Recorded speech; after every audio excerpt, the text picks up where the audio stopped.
Student Mridula, আজকে আছি আপনাদের সাথে। আজকে আমরা কথা বলবো হলিক্রস কলেজের অ্যাডমিশন প্রসিজার নিয়ে। জি, হলিক্রস কলেজ বাংলাদেশের অন্যতম একটি ভালো কলেজ, যেটি হচ্ছে শুধুমাত্র মেয়েদের জন্য। বাংলাদেশের অন্যান্য কলেজের সাথে হলিক্রস কলেজের পার্থক্য হচ্ছে হলিক্রস কলেজে ভর্তি হতে হলে একটি ভর্তি পরীক্ষার সম্মুখীন হতে হয় এবং সেই পরীক্ষা উত্তীর্ণ হতে হয়। তবে চলুন আজকে শুরু করা যাক। হলিক্রস কলেজের ক্ষেত্রে ভর্তি হওয়ার ক্ষেত্রে প্রথমেই যেটা বলতে চাচ্ছি, যারা শুধুমাত্র বাংলা মিডিয়ামে পড়ছে শুধুমাত্র তারাই এসএসসি পরীক্ষার পরে হলিক্রস কলেজে অ্যাপ্লাই করতে পারবে। যারা ইংলিশ ভার্সনে পড়ছে তারা কেউ এক্ষেত্রে অ্যাপ্লাই করতে পারবে না। এরপরে হচ্ছে হলিক্রস কলেজে কতটি আসনের জন্য মূলত ভর্তি পরীক্ষাটি হয়। সায়েন্সের ক্ষেত্রে আসন সংখ্যা হচ্ছে 750, বিজনেস স্টাডিজের ক্ষেত্রে এবং হিউম্যানিটিজের ক্ষেত্রে আসন সংখ্যা অনেক সময় একটু ডিফার করে। যেমন বিজনেস স্টাডিজের ক্ষেত্রে আসন সংখ্যা 280 থেকে 320 এর মধ্যে থাকে এবং হিউম্যানিটিজের ক্ষেত্রে আসন সংখ্যা 250 থেকে 270 এর মধ্যে থাকে। এই হচ্ছে কথা যে আমরা কতটি আসনের জন্য মূলত ভর্তি পরীক্ষাটি হচ্ছে বা ভর্তি যুদ্ধটি হচ্ছে। এরপরে আসছি প্রসিজার শুরু করা নিয়ে। প্রথমেই আছে অ্যাডমিশন ফর্ম বা অ্যাপ্লিকেশন ফর্মটি কালেক্ট করা। এই ক্ষেত্রে শিক্ষার্থী বা শিক্ষার্থীদের অভিভাবক যে কেউ কলেজ কর্তৃপক্ষ হতে নির্ধারিত সময়ে কলেজ হতে ফর্মটি কালেক্ট করে নিতে পারবে। এই ক্ষেত্রে শিক্ষার্থীর যে নিজেই যেতে হবে এমন কোনো কথা নেই। এরপরে আসছে application form submission. Application form সাবমিশনের ক্ষেত্রে হলিক্রস কলেজের ভিন্নতাটি আমরা দেখতে পাই। সেটি কিরকম যে দেখ, ওদিন যেদিন ফর্মটি জমা দিতে হয় সেদিন শুধুমাত্র শিক্ষার্থী কলেজের ভিতর যেতে পারবে এবং শিক্ষার্থীকে নিজে সকল প্রসিজার কমপ্লিট করে আসতে হবে। এক্ষেত্রে কোনো গার্ডিয়ান কলেজের ভিতরে যেতে পারবেন না, কোনো প্রকারের সহায়তা করতে পারবেন না। এর থেকেই শুরু হয় হলিক্রস কলেজের জীবন শিক্ষা। অর্থাৎ এই যে শিক্ষার্থীদেরকে আত্মবিশ্বাস বা আত্মনির্ভর করে তোলার প্রক্রিয়াটি এই অ্যাপ্লিকেশন ফর্ম সাবমিশনের মধ্য দিয়ে শুরু হয়ে যায়। এর মাধ্যমেই হলিক্রস কলেজ তাদের ভিন্ন পথের পরিচয় দেওয়া শুরু করে।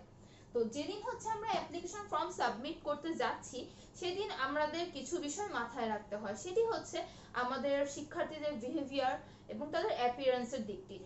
আমরা জানি যে হলিক্রস কলেজে ভাইভা পরীক্ষা বেশ কিছু বছর ধরে হচ্ছে না, তবে এই ক্ষেত্রে যেদিন হচ্ছে ফর্মটি সাবমিট করতে যাচ্ছে সেদিন শিক্ষার্থীরা যাতে শালীনভাবে যায়, তাদের আচার আচরণ বাচনভঙ্গি এসব অনেক কিছু শিক্ষকরা নোটিস করে থাকেন। এমনকি দেখা যায় যখন ফর্মটি শিক্ষার্থীরা জমা দিতে যাচ্ছে তখন শিক্ষকরা তাদেরকে বিভিন্ন প্রশ্ন করতে পারেন, যে মানে পড়াশোনা বিষয়ক না, অন্যান্য, যেমন তুমি কেন কলেজে ভর্তি হতে চাও, তোমার ভবিষ্যৎ পরিকল্পনা কি, হলিক্রস কলেজ সম্পর্কে তুমি কি জানো বা কতটুক জানো, এই ধরনের বিভিন্ন প্রশ্ন করে তারা তোমাকে যাচাই করতে পারে। তাই এই দিন ফর্মটি জমা দেওয়ার সময় মন মানসিকভাবে একটু প্রস্তুত হয়ে যাওয়া ভালো, যে আমাদের শিক্ষকদের সাথে শালীনভাবে ভদ্রভাবে কথাবার্তা বলতে হতে পারে। এরপরে আসছি পারমিট স্লিপ। যখন আমরা অ্যাপ্লিকেশন ফর্মটি জমা দিব সেদিন শিক্ষকরা অ্যাপ্লিকেশন ফর্মের একটি অংশ, যেটি পারমিট স্লিপ নামে পরিচিত, সেই অংশটি শিক্ষার্থীদের হাতে দিয়ে দেয়। এই অংশটি দিয়ে ভবিষ্যতে শিক্ষার্থীদের সকল কার্যক্রমে অংশগ্রহণ করতে হবে, সেটি হোক ভর্তি পরীক্ষা অংশ নেওয়া বা ভর্তি পরীক্ষায় উত্তীর্ণ হওয়ার পর ভর্তি হওয়া, সকল ক্ষেত্রেই এই পারমিট স্লিপটি একজন শিক্ষার্থী পরিচয় বহন করে থাকে। তাই শিক্ষার্থীদের জন্য উপদেশ থাকবে যে এই পারমিট স্লিপটি তারা যেন যত্ন সহকারে সংগ্রহ করে। এক্ষেত্রে কোনো প্রকার অবহেলা করলে ভবিষ্যতে হয়তো হয়রানির শিকার হতে হবে। এরপরে আসছে আমাদের অ্যাডমিশন টেস্ট। অ্যাডমিশন টেস্টের ব্যাপারে প্রথমে যেটা বলতে চাই, যে যখন আমরা কলেজে অ্যাডমিশন টেস্টের আগে যাচ্ছি অ্যাডমিশনের ফর্মটি জমা দিতে, সেদিন বিভিন্ন নোটিশ কলেজে হয়তো জানানো থাকবে, সেই নোটিশগুলো যাতে শিক্ষার্থীরা খেয়াল করে দেখে আসেন। এরপরে হচ্ছে অ্যাডমিশন টেস্টের দিন কি কি নিব বা কি কি নিব না, এই ক্ষেত্রে কিছু বাধা নিষেধ রয়েছে, তাই আগে থেকে এ ব্যাপারে সতর্ক থাকলে পরবর্তীতে হয়রানির শিকার হতে হবে না।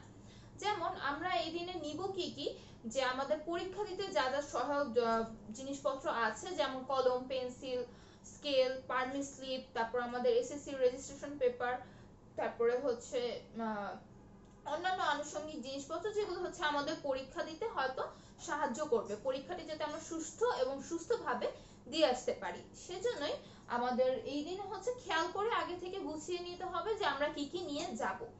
এখন কথা হচ্ছে আমরা কি কি নিয়ে যাব না। সায়েন্স এবং বিজনেস এর পরীক্ষার ক্ষেত্রে ম্যাথস আসে, তারা হচ্ছে অনেক সময় ভাবে যে আমরা ক্যালকুলেটরটা নিয়ে যাই তাহলে হয়তো আমাদের পরীক্ষা দিতে সহজ হবে, কিন্তু হলিক্রস কলেজের ভর্তি পরীক্ষায় ক্যালকুলেটর নিয়ে যাওয়ার কোনো সুযোগ নেই। কেউ যদি পরীক্ষার হলে ক্যালকুলেটর নিয়ে যায় তবে কলেজ গেটেই ক্যালকুলেটরটি তার কাছ থেকে রেখে দেওয়া হবে। হয়তো শিক্ষার্থীরা পরবর্তীতে ক্যালকুলেটরটি সংগ্রহ করে নিতে পারবে, কারণ হলিক্রস কলেজে কোনোদিনই কোনো জিনিস হারায়নি। তাই হয়তো সংগ্রহ করে নিতে পারবে, কিন্তু অবশ্যই পরীক্ষার আগে এই ধরনের একটি হেনস্থা হওয়া বা বিড়ম্বনার শিকার হওয়া মানসিকভাবে শিক্ষার্থীদের কিছুটা দুর্বল করে দিতে পারে। তাই এ ব্যাপারে আগে থেকে সতর্ক থেকে এই ক্যালকুলেটর বা অন্যান্য যে আলাদা জিনিসপত্র, অপ্রয়োজনীয় জিনিসপত্রগুলো না নিয়ে যাওয়াটাই উত্তম হবে। এরপরে আসছে ম্যানার্স। জি হ্যাঁ, হলিক্রস কলেজের ভর্তি পরীক্ষা অনেকে হয়তো এই জিনিসটা জানে না যে সাইলেন্ট এক্সপেল বলে একটি জিনিস আছে। যদি পরীক্ষার হলে শিক্ষার্থীরা অশোভনীয় কোনো আচরণ করে বা শিক্ষক বা দায়িত্বরত শিক্ষক বা ভলান্টিয়ারদের সাথে যদি খারাপ ব্যবহার করে, সেক্ষেত্রে হতে পারে যে তাদেরকে সাইলেন্ট এক্সপেল করে দেওয়া হচ্ছে। তুমি শিক্ষার্থী হয়তো খুব ভালো করে পরীক্ষা দিয়ে আসলো, কিন্তু তারপরও সে উত্তীর্ণ হতে পারলো না, কারণ কি? কারণ হবে তার এই ম্যানার্স বা বিহেভিয়ারের সমস্যা থাকাটা। তাই এ ব্যাপারে শিক্ষার্থীরা সজাগ থাকবে যাতে হচ্ছে কারোর সাথে, কোনো শিক্ষক, কোনো ভলান্টিয়ার বা যে কারোর সাথে তোমরা যাতে কেউই খারাপ ব্যবহার না করো। এরপরে আমরা যাচ্ছি ভর্তি পরীক্ষার প্রশ্নপত্রতে, যেটি হচ্ছে বলা যায় আমাদের শিক্ষার্থীদের সবচেয়ে ভয়ের একটি অংশ থাকে যে কি পড়বো কি পড়বো না, কি নিয়ে আলোচনা করব, এই ধরনের কিছু অনেক কিছু মনে হতে পারে যে হলিক্রস কলেজে ভর্তি হতে চাচ্ছি কিন্তু আমি তো জানি না যে কি পড়ে যাব। প্রথমেই যেটা মনে হয় যে প্রশ্নপত্র ধরনটা কিরকম হবে, যে আমাদের কি এসএসসি পরীক্ষা যেরকম সৃজনশীল দিয়ে আসছি সেরকম হবে, নাকি নৈর্ব্যক্তিক পরীক্ষা বা এমসিকিউটা হবে, নাকি শর্ট কোশ্চেন আসবে, কি আসবে। তো আমরা টাইপস অফ কোশ্চেন নিয়ে কথা বলি যে গত 2-3 বছর ধরে দেখা যাচ্ছে যে হলিক্রস কলেজের ভর্তি পরীক্ষায় নৈর্ব্যক্তিক প্রশ্ন বা এমসিকিউ প্রশ্নটাই বেশি আসছে। এর আগে 2-3 বছর আগে দেখা যেত কিছু শর্ট কোশ্চেন্স আসতো, যেখানে হয়তো বা একই পেজে উত্তর করার জায়গা থাকতো, কোশ্চেনের সাথে উত্তর করার জায়গা থাকতো, সেখানে ছোট ছোট কোশ্চেন বা এক কথায় উত্তর টাইপের আসতো। তো এখনো কেউ শিওর হয়ে বলতে পারছে না যে কি আসবে নেক্সট পরীক্ষায়, কারণ হলিক্রস কলেজ কর্তৃপক্ষ কোনোদিন এটা আগে থেকে জানায় না যে পরীক্ষার কোশ্চেনের টাইপগুলো কি হবে। তাই শিক্ষার্থীদের উচিত হবে যে কোনো ধরনের প্রশ্ন উত্তর করার জন্য মানসিকভাবে প্রস্তুত হয়ে যাওয়া। এমসিকিউর ক্ষেত্রে হচ্ছে সাধারণ যেরকম আমরা ওএমআর শীট ফিল আপ করে এসেছি সেরকম এমসিকিউ আসে। আর যদি রিটেন আসে সেই ক্ষেত্রে যেটা হয় যে একটি হয়তো পেপার থাকলো, সে পেপারে এখানে একটি প্রশ্ন যদি থাকে তারপর একটু খালি জায়গা থাকবে যেখানে শিক্ষার্থীকে নির্ধারিত প্রশ্নের উত্তর করতে হবে। তবে এই ক্ষেত্রে যেহেতু জায়গাটি খুব ছোট থাকে বা নির্ধারিত একটি জায়গার মধ্যে লেখাটা শেষ করতে হয়, তাই শিক্ষার্থীদের সতর্কভাবে মানে এই জায়গায় যাতে শেষ করতে পারে সেভাবেই লেখাটা শুরু করা উচিত। তাই যাদের হাতের লেখা বড় বা যারা হয়তো লেখার মাঝখানে বেশি গ্যাপ দিয়ে দিয়ে লেখে, তাদের এই ব্যাপারে একটু সমস্যা হতে পারে। তাই এই ব্যাপারে আগে থেকে প্র্যাকটিস করাটা উচিত হবে, যাতে এক পৃষ্ঠায় মোটামুটি 16 থেকে 17 লাইন লিখে লিখতে পারে নরমালি, যাতে এই পরীক্ষায় রিটেন পরীক্ষা দিতে গিয়ে কোনো সমস্যা না হয়। এরপরে আসছে সাবজেক্টস। সাবজেক্টস হচ্ছে গ্রুপ ওয়াইজ সাবজেক্টগুলো ডিফারেন্ট হয়ে থাকে, যেমন সায়েন্সের ক্ষেত্রে একরকম, বিজনেসের ক্ষেত্রে আরেক রকম, আর হিউম্যানিটিসের ক্ষেত্রে আরেক রকম। সায়েন্সের ক্ষেত্রে যেটা হয় যে সায়েন্স না আসলে যে কোনো গ্রুপের ক্ষেত্রে যেটা হয় যে বিভিন্ন টাইমে পরীক্ষা হয়, যেমন একটা ব্যাচে সবার পরীক্ষা হয়ে যায় না, 2-3টা ব্যাচে পরীক্ষা হয় বা আরো বেশি ব্যাচ থাকতে পারে, সেটা হচ্ছে অ্যাপ্লিকেন্ট অনুসারে কয়টা ব্যাচ হবে সেটা ঠিক হয়ে থাকে। তো যখন মানে যে ব্যাচে পরীক্ষা হবে সে ব্যাচের প্যাটার্ন মানে এক এক রকম হতে পারে, যে হয়তো সকাল 9টায় যে প্যাটার্নে পরীক্ষা হচ্ছে 10টায় সে প্যাটার্নে পরীক্ষা নাও হতে পারে। অর্থাৎ সায়েন্সের ক্ষেত্রে ধরি আমরা যে যদি সকালের পরীক্ষায় দেখতে পাচ্ছি যে ফিজিক্স কেমিস্ট্রি ম্যাথ বায়োলজি থেকে কোশ্চেন হয়েছে আর কোনো কোশ্চেন হয় না, কিন্তু দুপুরের পরীক্ষা আবার দেখা গেল ফিজিক্স কেমিস্ট্রি ম্যাথ বায়োলজির সাথে বাংলা ইংলিশও চলে এসেছে। তো এটা আগে থেকে কেউই বলতে পারবে না যে অ্যাকচুয়ালি কিসের উপর পরীক্ষা হবে, কারণ কর্তৃপক্ষ কোনো দিনই এমন কোনো নোটিশ দেয়নি এখন পর্যন্ত যে হলিক্রস কলেজের ভর্তি পরীক্ষাটি স্ট্রাকচার এরকম হবে বা এই সাবজেক্ট আসবে। তাই সকল বিষয় সমরূপে প্রিপারেশন নেওয়াটাই উচিত হবে। সায়েন্সের শিক্ষার্থীদের ক্ষেত্রে যেটা হয় যে ফিজিক্সের ক্ষেত্রে দেখা যায় যে কিছু ছোট ছোট ম্যাথ বা রিটেনে আসলে হয়তো সংজ্ঞা আসতে পারে, এই ধরনের কোশ্চেন গুলো হয়। কেমিস্ট্রির ক্ষেত্রে যেটা হয় যে বেশি আসে রিঅ্যাকশন গুলো, তারপরে কেমিস্ট্রিতে আমরা কিছু ছোটখাটো ম্যাথ পড়ে থাকি, সেই ম্যাথ গুলো আসতে পারে। এরপর হচ্ছে নরমাল ম্যাথের ক্ষেত্রে জেনারেল ম্যাথ এবং হায়ার ম্যাথ দুটো থেকেই কোশ্চেন আসতে পারে, তাই দুটোর ক্ষেত্রেই পুরোপুরি প্রিপারেশন রাখতে হবে। প্রসেসে বায়োলজির ক্ষেত্রে যেটা বেশি হয়ে থাকে যে বায়োলজির বইটা যার সবচেয়ে বেশি ভালো করে পড়া হচ্ছে তার পরীক্ষা সবচেয়ে ভালো হবে, অর্থাৎ সব কোশ্চেন বই থেকেই আসবে কিন্তু বইটা অনেক খুঁটিনাটি জিনিসগুলো থেকে বেশি প্রশ্ন হয়, তাই বায়োলজিটা খুব বেশি ভালো করে পড়া উচিত। কারণ এই ক্ষেত্রে কোশ্চেনগুলো অনেক সময় দেখা যায় যে